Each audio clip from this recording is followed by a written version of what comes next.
Bismillah. Innal hamdalillah nahmaduhu wa nasta'inuhu wa nastaghfiruh wa na'udzu billahi min shururi anfusina wa min sayyiati a'malina may yahdihillahu fala mudhillalah wa may yudlil fala hadiyalah wa asyhadu an la ilaha illallah wahdahu la syarikalah wa asyhadu anna Muhammadan abduhu wa rasuluh amma ba'du.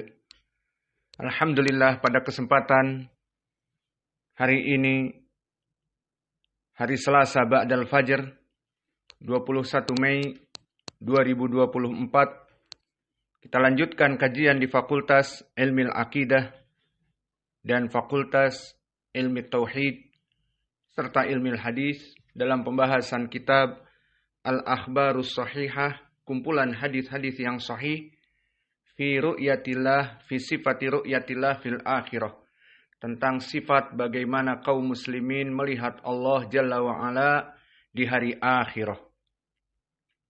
Maka di bab yang keempat ini,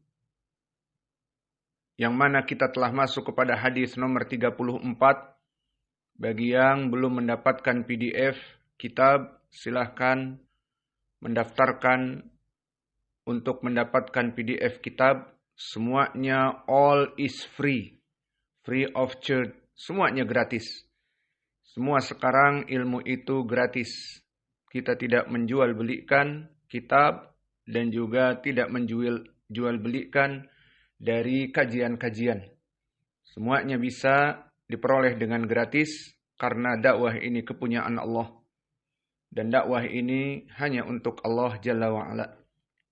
Maka di bab yang keempat ini kita masuk kepada permasalahan kaum muslimin akan melihat Allah Jalla wa'ala dengan kedua mata.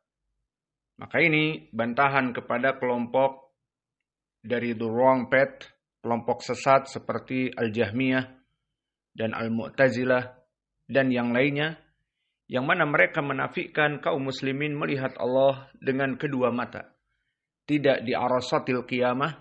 Makna arasatil qiyamah adalah di mahsyar, di saat kita ditimbang, di saat kita diberikan raport dari tangan kanan atau kiri, dan juga di saat kita sebelum menyeberangi as-sirat, maka di sana Allah akan menampakkan dirinya. Dan di sini akan terlihat oleh kaum muslimin dengan kedua matanya. Dan begitupun di dalam surga. Maka ini adalah akidah keimanan dari ahli sunnah. Maka faedah dari kitab ini, pertama, kita mengambil keimanan kepada Allah Jalla wa'ala, bagaimana kita akan melihat Allah di dua tempat. Di hari akhirat, di mahsyar, dan juga di surga.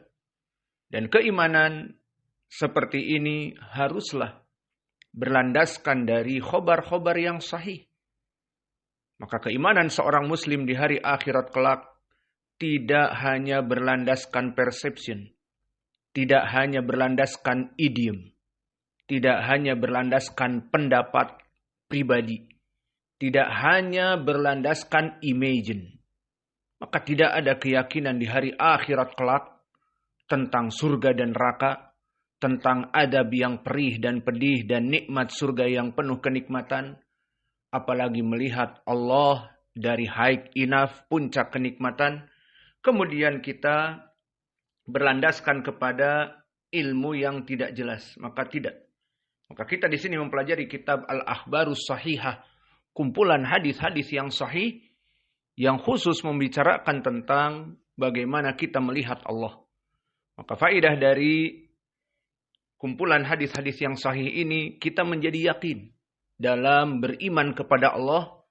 Kita yakin bahwa khobar-khobar yang datang dari Rasul Sallallahu Alaihi Wasallam itu benar adanya. Maka inilah faedah dari kitab ini, kita mempelajari akidah, keyakinan, namun dengan kumpulan hadis-hadis yang sahih. Maka keyakinan kaum muslimin berlandaskan dari perkara-perkara yang sahih. Perkara-perkara yang surely, yang meyakinkan. Dari mana? Al-Quran, this the first. The second adalah as-sunnah. Adapun keyakinan yang berlandaskan hanya katanya, hanya the legend, hanya sekedar legenda, hanya mungkin, maka ini membuang-buang waktu dan bahkan penuh kesangsian. Maka di dalam Islam tidak ada ajaran kita mengimani perkara dalam keadaan penuh kesangsian. Maka pendalilan-pendalilan semua di sini dari Al-Quran dan Sunnah. Maka di bab yang keempat ini penulis, dan penulis adalah pembaca ataupun pembicara di sini yang menulis kitab. Maka pembicara di sini menjadikan bab yang keempat bab bantahan kepada orang-orang Mu'tazilah dan Al-Jahmiyah yang mana mereka dari dulu memang menafikan kaum muslimin itu tidak akan pernah melihat Allah.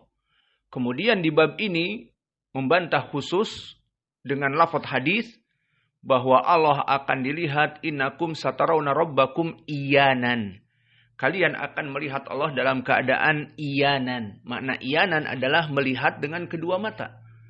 Dan ini membantah dari kelompok the wrong path yang salah jalan, dari kelompok ahlul bid'ah, yang mana mereka mengatakan oke lah, anggaplah kata mereka, bahwa kita melihat Allah. Namun melihat Allahnya itu tidak dengan kedua mata. Tapi apa? Dengan ilmu, dengan batin, dengan hati. Jadi tiba-tiba di hati kita tergelitik melihat Allah. Gitu saja. Maka ini jelas berbeda antara melihat dengan kedua mata dengan melihat mata batin. Maksudnya tergelitik di hati, oh melihat Allah. Maka itu bukan dari permasalahan kita. Maka alhamdulillah pendalilan kita di dalam bab yang keempat ini telah kita masuki hadis yang terdahulu dan insya Allah kita tasmi' sekarang. Maka di hadis yang terdahulu dari Sahih Al-Bukhari disebutkan innakum satarawna rabbakum iyanan. Kalian akan melihat Allah dalam keadaan melihat dengan kedua mata. Maka hadis ini hadis yang disahihkan oleh Imam Al-Bukhari. Maka hadisnya sahih. Maka untuk mempersingkat waktu kita akan masuk kepada hadis yang terakhir di dalam bab yang keempat ini. Namun dipersilahkan kepada saudara-saudara kami tercinta untuk mentasmi atau menyetor hafalannya. Tafadhalu hafizakumullah.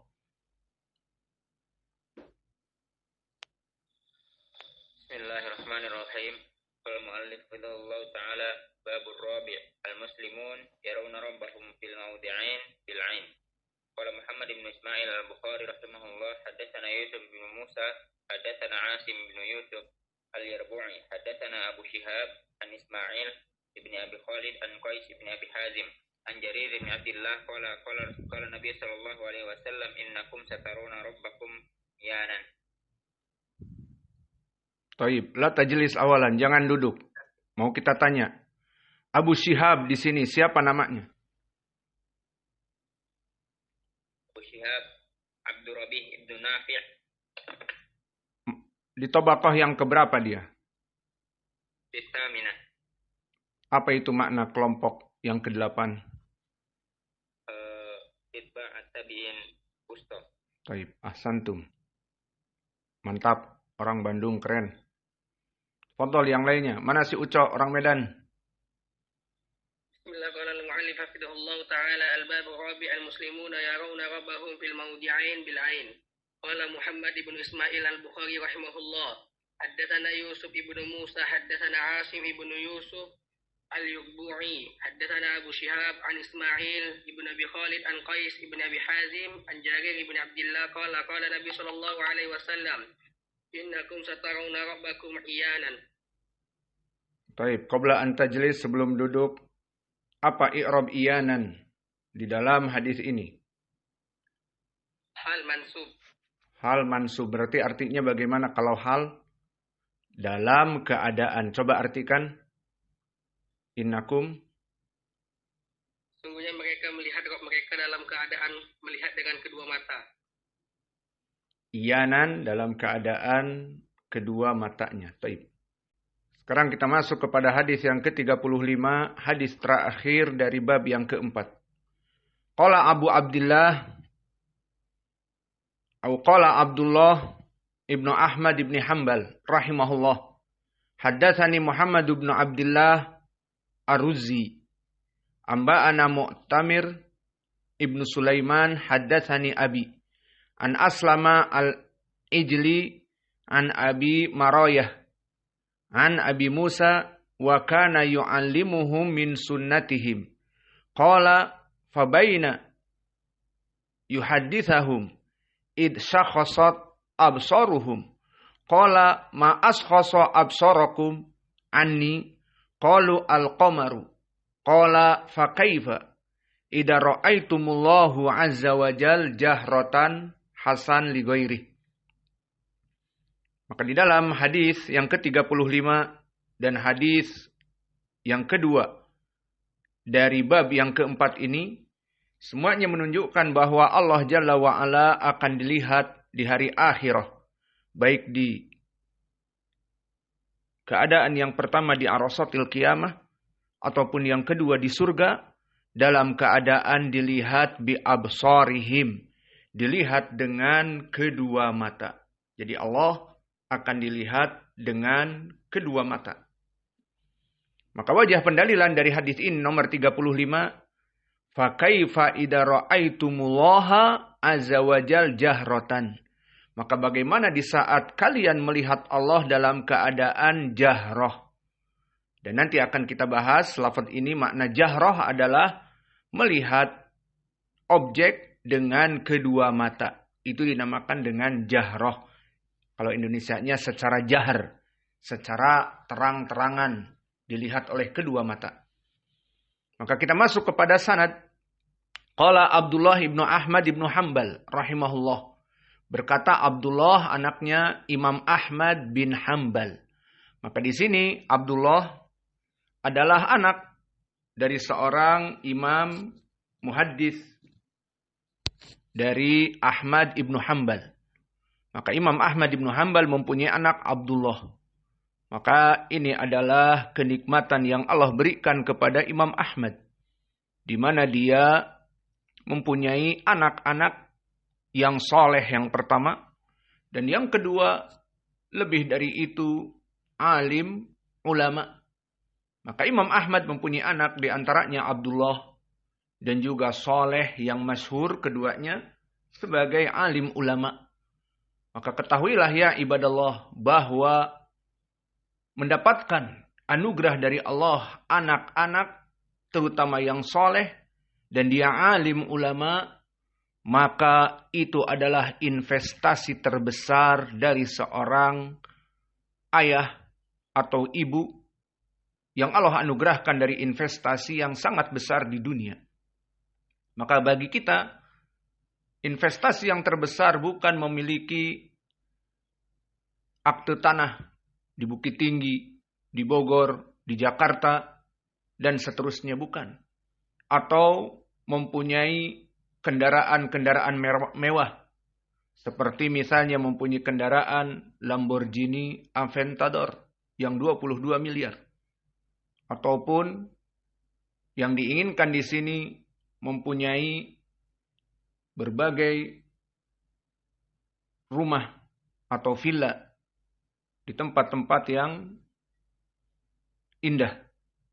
Maka yang diinginkan oleh kaum muslimin dari permasalahan investasi yang terbesar adalah anak-anak yang soleh.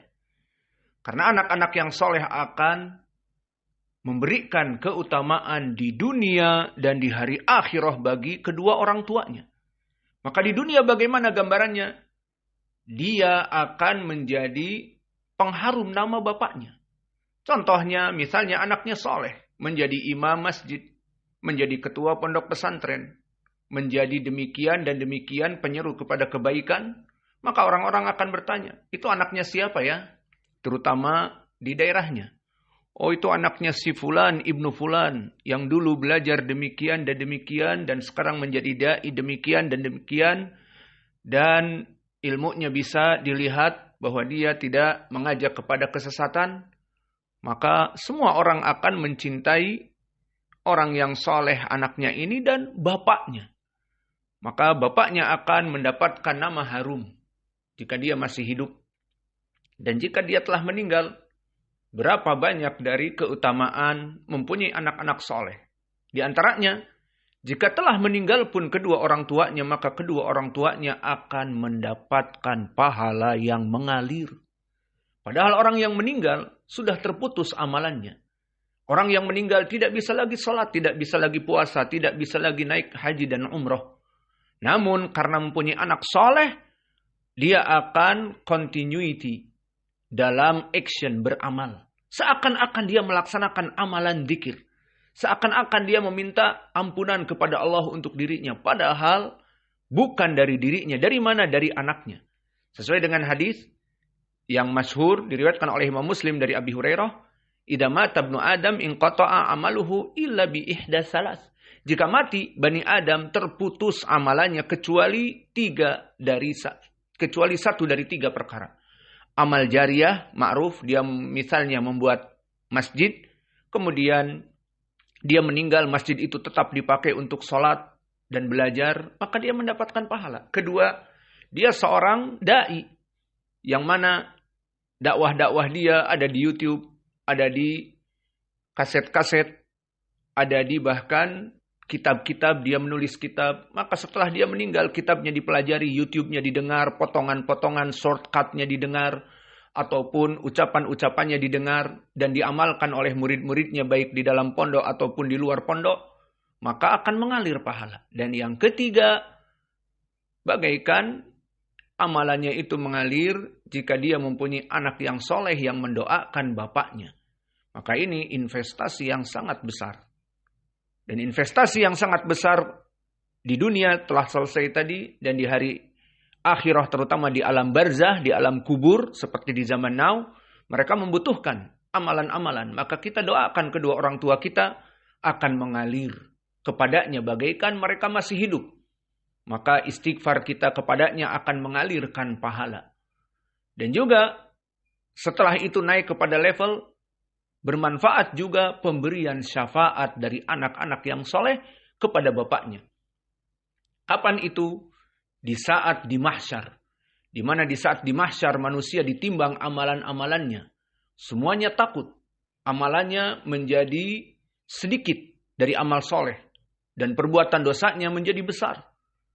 Dan dalam keadaan seperti itu ditampakkan api neraka di depannya. Melewati as-sirat. Maka dia butuh kepada syafaat. Maka di saat itu anak-anak yang ada pada kita akan memberikan syafaat. Seperti di hadis yang diriwayatkan oleh Imam Muslim dari Abi Hurairah dan yang lainnya, bahwa sigarukum da'amisul jannah qila udkhulul jannah qalu la ya Rabb hatta ati bi abawaina fa akhadha bi qamisihi au bi yadayhi hatta wasalu ilal jannah. Maka di saat anak-anak yang soleh, dari anak-anak yang mati dalam keadaan masih kecil, kemudian disuruh masuk kepada surga oleh Allah di hari kiamat, mereka menolak. Tidak, wahai Allah, aku tidak akan masuk kepada surga sampai kedua orang tuaku membawanya mereka kepada surga. Aku membawa mereka kepada surga. Maka carilah. Maka di saat api neraka dibentangkan di atas sirat, di saat manusia butuh kepada pertolongan, datanglah anak-anak soleh yang akan membawa kita kepada surga dan membawa tangan bapaknya terus tidak dilepaskan sampai dimasukkan kepada surga. Dan di riwayat yang lain yang sahih dari ashabus sunan, bahwa di saat bapaknya dalam keadaan gundah gulana, maka anak-anak yang soleh ini membukakan pintu-pintu surga. Maka dikatakan, silahkan ahlan wa sahlan untuk kedua orang tuaku untuk masuk dari pintu surga ini. Subhanallah. Ini di saat dalam keadaan kita membutuhkan. Dan di saat kita telah masuk surga pun tidak cukup dengan ini. Masih ada kenikmatan dari anak-anak yang soleh over and over again. Apa itu? Di saat masuk surga, misalnya bapaknya masuk surga yang level biasa karena dia orang awam, alhamdulillah. Orang yang awam, maka di sini dia masuk kepada surga misalnya level 1. Surga grade 1. Surga tingkatan orang awam misalnya. Maka kemudian di dalam hadis yang diriwayatkan oleh Ashabus Sunan dari Abi Hurairah, yang hadis ini sahih, disahihkan oleh Syekh kami Muqbil Al-Wadi'i, muhaddits era now, maka dikatakan di dalam hadis bahwa Nabi Muhammad mengatakan diangkat derajat surga seseorang di dalam surga, maka dia mengadu kepada Allah. Fa ayyun hada ya Rabbana. Maka dari mana ini wahai Rabb kami? Maka lihat bagaimana penduduk surga, mereka tahu tempatnya di mana. Tahu dulu amalannya bagaimana. Tahu dulu orang-orang yang awam, yang sibuk dulu dengan dunia dan alhamdulillah salat dan sebagainya. Maka dia tahu kedudukannya di surga misalnya level A. Maka di saat dinaikkan, di-upgrade oleh Allah menjadi penduduk surga level B, level C, maybe level Y, Z dan seterusnya, dia tahu kedudukan di mana dia harus mendapatkan surga dari amal-amalannya. Maka di saat dia di-upgrade oleh Allah menjadi penduduk surga tingkat tinggi, maka dia mengatakan, fa ayyuna hada ya Rabb. Maka dari mana amalan ini wahai Allah? Dia tahu dulu amalannya di dunia hanya pas-pasan. Lalu bagaimana diangkat ke surga yang tinggi? Misalnya ke surga Firdaus Al-A'la. Surga Firdaus yang tertinggi. Atau surga tu Jannatu Adnin. Surga Aden. Dan yang seterusnya. Maka bagaimana ini? Ya Rob, kata orang ini. Maka apa dijawab oleh Allah? Hada bistighfari waladika saleh. Ini adalah dikarenakan istighfar anak-anak kamu yang soleh. Maka istighfar anak-anak soleh kita, knocking on the heaven's door, akan mengguncang dari pintu-pintu surga. Sehingga menaikkan derajat bapaknya yang tadinya di surga biasa, menjadi surga up to the up, menjadi top of the top, menjadi surga maybe Firdaus Al-A'la. Karena apa? Doa dari anak-anaknya yang soleh. Maka mempunyai anak yang soleh ya ibadallah adalah suatu perkara yang kenikmatan yang besar. Maka please dari sekarang berpikirlah bahwa yang diinginkan dengan mempunyai investasi yang besar bukan dengan harta. Dan bukan juga dengan anak yang dipikirnya lulus dari S2, S3 dan akan siap menjadi pekerja PNS. Bukan. Tetapi anak yang soleh. Meskipun misalnya dia hanya lulus SMA atau lulusan mana saja. Namun dia menjadi anak yang soleh. Maka lebih baik daripada lulusan university yang S3 kemudian profesor. Setelah doktor menjadi profesor. Namun dia tidak sholat. Namun dia tidak melaksanakan ketaatan. Maka lebih baik daripada anak-anak yang mungkin sekolahnya pas-pasan namun anaknya soleh. Maka alhamdulillah kita meminta kepada Allah. Semoga Allah memberikan kepada kita anak-anak yang soleh. Kembali kepada to the point. Qala Abdullah ibnu Ahmad ibni Hanbal. Berkata Abdullah anaknya Imam Ahmad ibnu Hanbal. Maka Imam Ahmad ibnu Hanbal dia seorang imam. Mempunyai anak seorang muhaddits namanya Abdullah. Dan di dalam kitabnya As-Sunnah. Hadis ini dinukilkan. Kemudian meriwayatkan dari Muhammad ibni Abdullah Ar-Ruzi. Siapa Muhammad ibni Abdullah? Dia Abu Ja'far Al-Basri Al-Baghdadi. Dia hidup di tabaqah yang ke-10. Maka orang-orang yang hidup di tabaqah yang ke-10 banyak seperti Imam Ahmad. Maka dia muridnya Imam Ahmad. Murid dari bapaknya. Dan dia dalam keadaan derajatnya siqah.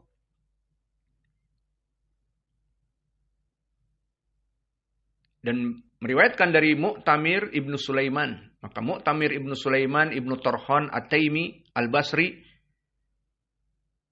Yang mana dia dilaqabi dengan At-Tufail. Dan dia hidup di tabaqah yang ke-9. Mu'tamir ibnu Sulaiman hidup di tabaqah yang ke-9 seperti Imam Asy-Syafi'i.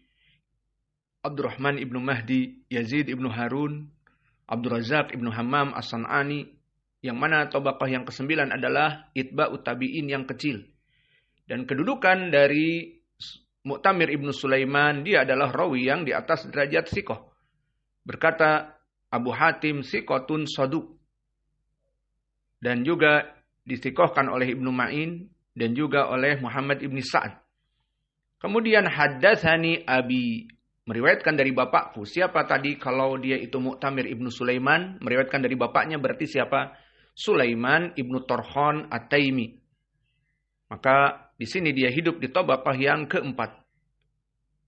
Maka dia hidup sezaman dengan Ibnu Syihab dan Qatadah, dan juga hidup di zamannya Abu Zubair dan yang lainnya. Dan kedudukan bapaknya juga sama. Dia rawi yang sikoh, bahkan imam. Disikohkan oleh para ulama seperti An-Nasai, Ibnu Ma'in, Imam Ahmad, dan juga Muhammad ibnu Sa'ad. Kemudian meriwayatkan dari Aslam al-Ijli. Maka dia Al-Basri al-Ijli. Dan dia hidup di tabaqah yang keempat. Sama seperti Sulaiman ibnu Tarkhan, dan dia riwayatnya sikoh. Dia rawi yang sikoh, disikohkan Ibnu Ma'in, An-Nasai, dan yang lainnya. Dan meriwayatkan dari An Abi Mirayah. Maka Abu Mirayah adalah Abdullah ibnu Amr, dan dia di sini penyakit hadis ini. Seorang tabi'i yang mana dia diriwayatkan oleh murid-muridnya yang banyak, namun para ulama tidak mengetahui keadaan orang ini. Maka seorang rawi, jika dia tidak diketahui, maka bagaimana kedudukan hadisnya? Ya, kedudukan hadisnya menjadi dhaif. Kenapa? Karena dia tidak diketahui kedudukannya. Apakah rawi yang sikoh? Apakah rawi yang dhaif? Apakah rawi yang pandai hafalannya? Tidak diketahui. Maka rawi-rawi yang tidak diketahui berarti hadisnya dhaif. Kemudian meriwayatkan dari sahabat Abu Musa al-Ash'ari. Dan Abu Musa al-Ash'ari telah kita lewati sahabat ini di pelajaran yang lalu. Maka siapa namanya? Abdullah ibnu Qais. Maka Abu Musa al-Ash'ari seperti para sahabat yang lain yang masyhur dengan kunyah dan tidak masyhur dengan nama. Seperti siapa? Abu Bakar As-Siddiq. Seperti siapa lagi? Abu Umamah al-Bahili. Seperti siapa lagi? Abu Hurairah. Seperti siapa lagi? Abu Razin al-Uqaili. Dan juga yang lainnya. Maka sahabat dari hadis ini adalah Abu Musa. Maka di sini kita masuk kepada matan, sekedar menerjemahkan secara tekstual, dan nanti kita explanation, kita syarah, kita jelaskan dari wajah pendalilan. Maka disebutkan oleh Abu Musa, wa kana yu'allimuhum min sunnatihim, bahwa dulu Abu Musa mengajari mereka dari sunnah Nabi mereka. Ini, lafaz ini menunjukkan Abu Musa mengajari sunnah kepada murid-muridnya para tabi'in tentang sunnah Nabi. Fabaina yuhadithuhum id sakhasat absaruhum.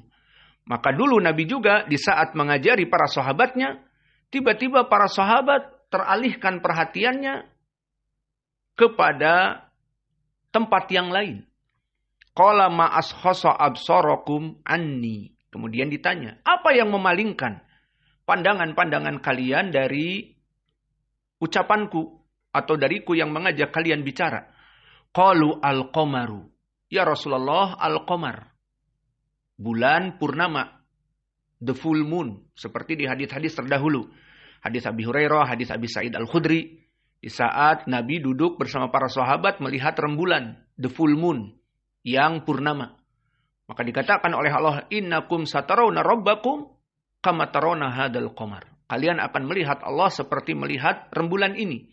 Awas, pernah kita bahas, bukan maknanya Allah seperti rembulan, tetapi kaifiyah, how, bagaimana. Kita melihat Allah seperti melihat rembulan. Maksudnya di atas kita. Tanpa berdesak-desakan. Tanpa berjejal-jejalan. Qala, di sini poin pendalilan. Fa kaifa idza ra'aitumullah azza wajal jahratan. Maknanya, kalian sekarang sedang aku ajak bicara dan aku berikan ilmu, mata-mata kalian jelalatan istilahnya. Malah lari kemana-mana, melihat kepada rembulan.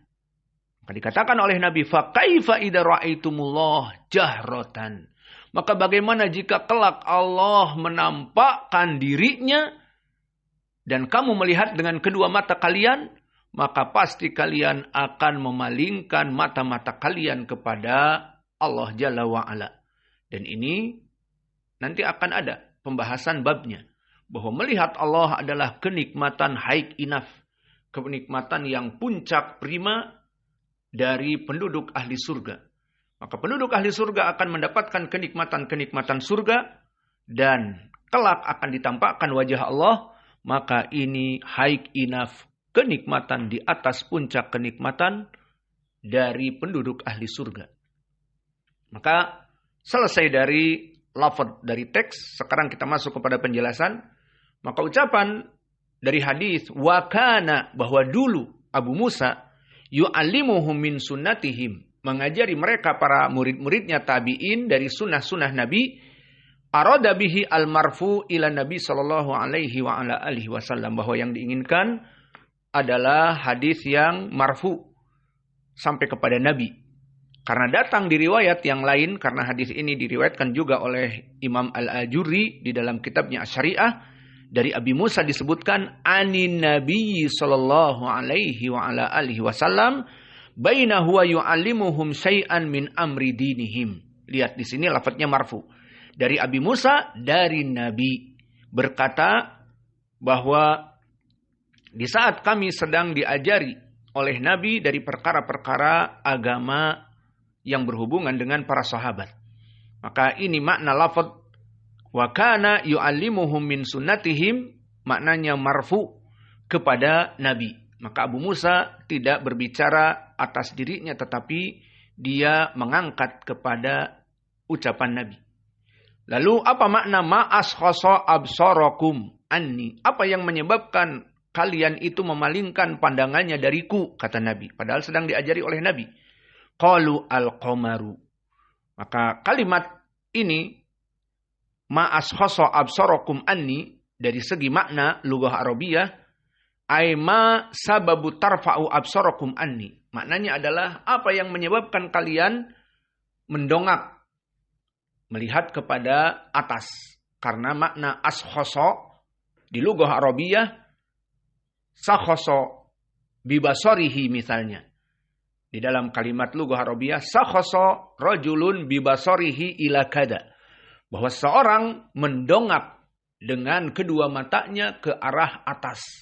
Maka makna sakhoso adalah mendongak kedua matanya ke arah atas. Ay irtafa'a, melihat bukan ke bawah, menunduk, tetapi melihat ke atas.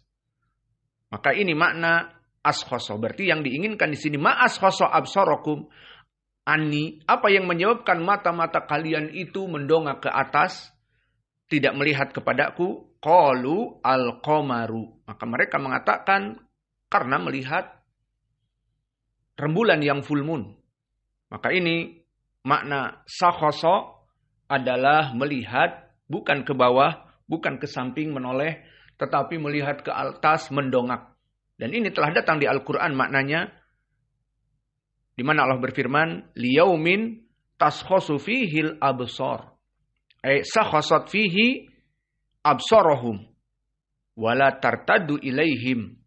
Di mana mereka akan mendongak kepala-kepala mereka ke atas. Maka ayat ini ditafsirkan oleh Qatadah, liyaumin taskhosu fihil absor, maka pada saat itu mereka mendongakkan kedua mata-mata mereka. Ditafsirkan oleh Imam Qatadah bahwa sakhosat fihi absorohum, mereka mengangkat kedua mata-mata mereka mendongak ke atas. Maka makna dari ucapan Nabi, apa yang menyebabkan kalian mendongakkan kedua mata kalian, itu makna dari hadis. Dan mana wajah pendalilan? What is the point from this hadis? Mana wajah pendalilan di dalam hadis ini? Jadi kita pun belajar kritis. Jangan mana dalilnya Al-Quran dan Sunnah tanpa kita tahu mengetahui wajah pendalilan. Tidak. Kita harus kritis. Oh, di sini wajah pendalilan. This is the point. Sehingga di saat kita beristidlal, mengambil dalil, mana dalilmu? Al-Quran nih ayatnya. Mana dalilmu? As-sunnah, hadis yang sahih nih. Cuman mana wajah pendalilannya? Itu pun harus. Seperti contohnya misalnya banyak bahkan anak-anak kecil di saat bulan puasa, kalian pada puasa apa tidak? Iya, pada puasa. Puasa wajib apa tidak? Iya, puasa Ramadan wajib. Mana dalil? Sudah dihafal di luar kepala. Kutiba alaikumusiyam kama kutiba alal ladina min qablikum la'allakum tattaqun. Misalnya. Maka ayat ini masyhur di bulan Ramadan, semua khatib-khatib akan membaca ayat ini. Maka anak-anak kecil pun di saat ditanya kamu puasa atau tidak? Puasa. Puasa wajib apa tidak? Puasa Ramadan wajib. Dalilnya mana? Ayat ini. Kutiba alaikumusiyam kama kutiba alal ladina min qablikum la'allakum tattaqun. Masya Allah. Pas ditanya, mana wajah pendalilan? Gak tahu. Maka di sini kurang. Karena apa? Karena dia beristimbat dari Al-Quran, namun what is the point in the Quran? Apa lafaz? Nah, disinilah pembedaan kita para penuntut ilmu dengan orang awam dan seterusnya. Maka begitupun di sini, mana wajah pendalilan dari Al-Quran tadi, pendalilan wajib puasa, lafaz kutiba, memberikan makna wujub di ilmu usul fikih. Begitupun di sini. Di hadis ini mana yang menjadi pendalilan bahwa kita melihat Allah dengan kedua mata? Ini kan pendalilan kita. Jawabnya kalimat jahrotan. Maka kalimat jahrotan di sini, this is the point. Ini syahid kita. Ini poin kita. Ai makna jahrotan yakni iyanan. Maka kalimat jahroh seperti bahasa Indonesianya dengan menjahar. Dengan jahar. Aku melihat rembulan sangat dohir. Kalau bahasa Indonesia. Diambil dari jahar. Sangat dohir sekali rembulan itu di malam bulan purnama. Oh, di siang hari sangat panas. Mentari itu sangat zohir. Kelihatan. Panas sekali. Maka zohir diambil dari zahroh. Jahrotan. Jahroh menjadi jahrotan maknanya iyanan. Yang tampak dohir dengan kedua mata. Maka ini wajah pendalilan. Jadi bagaimana lafadznya? Maka bagaimana jika kalian melihat Allah jahrotan. Dalam keadaan Allah itu zohir dilihat oleh mata kalian. Maka oleh sebab itu berkata Ahlul Lughah. Berkata Ibnul Mandur di dalam Lisanul Arab. Al-jahrotu ma zohara wa ra'ahu jahrotan lam yakun bainahuma sitrun. Maka makna jahroh adalah apa-apa yang dilihat kepada objek yang dia itu tidak terhalang sedikit pun oleh penutup. Ini dinamakan jahr. Maka bahasa Indonesianya secara zahir. Maka dari makna inilah as-salaf dulu mentafsirkan ayat wa id qultum ya Musa lan nu'mina laka hatta narallaha jahratan. Maka di saat Allah berfirman di dalam surat Al-Baqarah tentang kedurhakaan dari murid-muridnya Musa, Bani Israel. Wa id qultum ya Musa. Di saat kalian wahai Bani Israel mengatakan kepada Nabi Musa, wahai Musa, lan nu'mina laka. Kami tidak akan pernah beriman kepadamu wahai Musa. Kata Bani Israel, murid-murid yang bandel ini. Hatta narallaha jahrah. Sampai kami melihat Allah secara terang-terangan dengan kedua mata kami. Maka apa makna ayat ini? Hatta narallaha jahrah, ay narallah iyanan biuyunina. Kami melihat Allah dengan kedua mata kami. Maka ditafsirkan oleh Qatadah ayat ini hatta narallaha jahrah ay iyanan. Maka makna melihat Allah secara jahrah yakni dengan kedua mata. Dan tafsir ini tentunya sahih. Diriwayatkan oleh Bishr ibnu Mu'ad, an Yazid ibnu Zurai, an Sa'id ibnu Abi Arubah, an Qatadah. Maka dari Qatadah sanadnya sahih. Dan bahkan telah datang dari Rabi ibni Anas, seorang tabi'i juga. Hatta narallaha jahrah yaqul iyanan. Maka Ar-Rabi ibnu Anas pun mentafsirkan makna jahrah adalah iyanan. Dan asar ini asar yang hasan. Maka dari pendalilan, wajah pendalilan jahrah secara lughah dan secara Al-Quran. Hatta narallaha jahrah ditafsirkan oleh ayat yang lain. Maka makna jahrotan di sini adalah melihat dengan kedua mata. Sehingga wajah pendalilan jelas. Hadis ini diterangkan dengan Al-Quran dan lughah Al-Arabiyah. Maka selesai dari wajah pendalilan. Tinggal permasalahan bagaimana kedudukan hadis ini. Maka hadis ini tadi telah kita bahas, dikeluarkan oleh Imam Ibnu Ahmad, yakni Abdullah anaknya Imam Ahmad di kitabnya Sunnah, dan oleh Imam Al-Ajuri di kitabnya Asy-Syariah, yang mana sanadnya bertumpu kepada Aslam Al-Ijli dari Abi Maroyah dari Abi Musa. Maka Abu Maroyah tadi yang menjadi penyakit di sini karena dia adalah rawi yang majhul. Namun telah kita sepakati tadi, meskipun dia rawi yang majhul, namun riwayat ini telah datang dari riwayat Imam Al-Bukhari yang tadi ditasmi oleh saudara-saudara kita di hadis nomor 34.